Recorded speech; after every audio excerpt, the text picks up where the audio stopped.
Hey, good morning. Joe here. It's Firearms Friday. We're in the classroom today at Larry's Pistol and Pawn, 2405 North Memorial Parkway. So last week we talked about .223 and 5.56 ammo and compared the difference of those two. And we had a viewer write in. John said, hey, what about us 308-762 people? What's the difference in those? Thanks for asking, John. So let's talk about that a little bit. And what we'll find out, there's very little difference in those whenever we look at them. So let's take a look today and see what we can find out.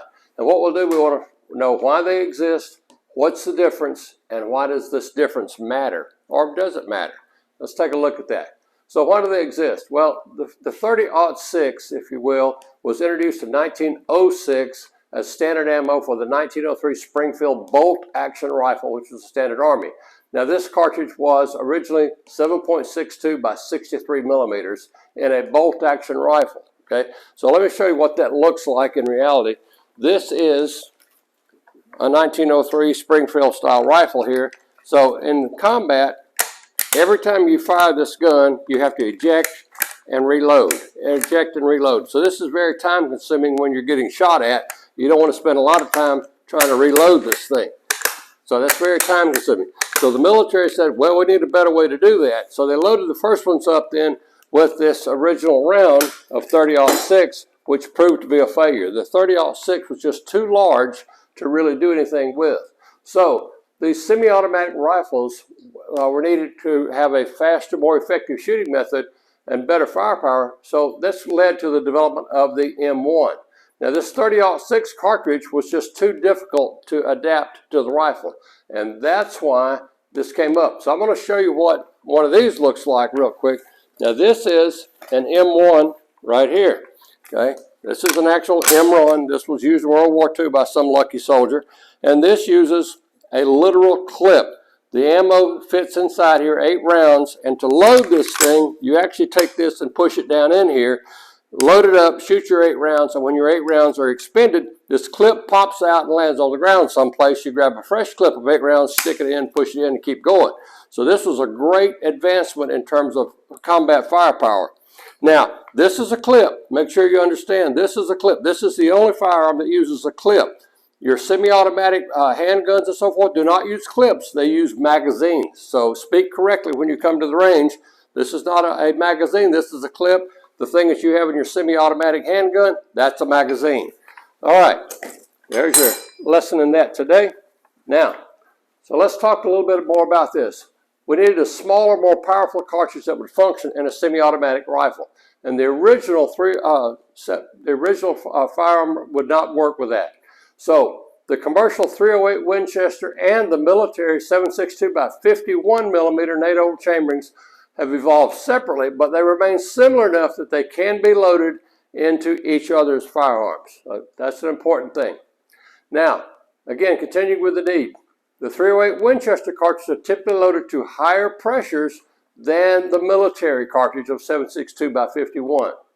SAMI, remember we talked about SAMI last week, and if you're not familiar, Sporting Arms Ammunition Manufacturers Institute, these are the people that regulate all this stuff for us. SAMI does not consider it unsafe to fire the commercial .308 Winchester in weapons chambered for the 7.62 51 NATO round. There's a lot of discussion about compatible chambers and muzzle pressures between the two cartridges. However, the chamber dimensions and wall thicknesses compared to commercial cartridges are a little bit different.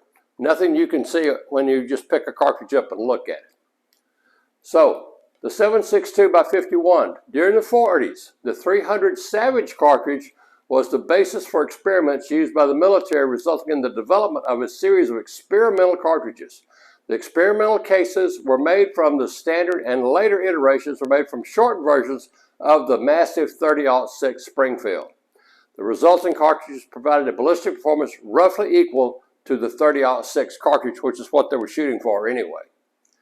Continuing, the progress in the field of propellants allowed for similar service cartridge performance, firing a 147 grain bullet at 2,750 feet per second from a much shorter, smaller case with less case capacity. Again, you're talking about making a smaller bullet in total that the soldier has to carry, meaning he's got less weight he has to carry along. The eventual result of this competition was creating the M14 rifle, firing the 7.62 by 51. and the M14, of course, came along after the M1. 308 origin. Winchester saw a market for the civilian model of the 7.62 design and introduced it in 52, calling it the 308. Now, if you do the math, 308 and 7.62 are the same thing, okay? But in 1952, 7.62 being metric, that was not embraced in this country, whereas the standard inch size of measuring things was much more embraced. NATO adopted the 7.62 cartridge under the 7.62-51 size NATO designation in 54, and Winchester then branded the cartridge and introduced it into the commercial hunting market as the 308 Winchester. Again, basically the same cartridge, but 308 made it much more receivable by the hunters in this country. Continuing on, the dimensions of the 308 are almost the same as the 7.62. The chamber of the 308 has a marginally shorter head space and thinner case walls than the 7.62. Please note, this allows the 7.62 NATO ammunition to feed reliably in rifles chambered for the 308, but can cause the 308 Winchester ammunition cases to rupture when fired in rifles chambered for the 7.62. And that's an important feature. Now, so what's the difference? The dimensions of the 308 and 7.62 are almost identical. The chamber of the 308 has a marginally shorter head space and slightly thinner case walls than the 7.62. This does allow the 7.62 NATO cartridge to feed reliably in rifles chambered for 308. That's interesting. Now, one thing I want to point out here that we always talk about in class, you want to make sure when you pull out the cartridges and so forth, you want to check your firearm, because all your firearms are marked, all right? All your firearms are marked on the barrel typically. You want to check your firearm, you want to check your box, and you want to check the head stamp on the ammo. Now, these are empty boxes, of course, here in the classroom because we never have live ammo here in the classroom. But you always want to check and make sure that the box and the head stamp match your firearm, always. That way you're not going to go wrong. Even though you can get away with this, we don't encourage it, of course. So let's look at some ballistics real quickly here. I just want to talk about this. 7.62-51 ballistics here. 147 grain bullet, 175 grain bullet.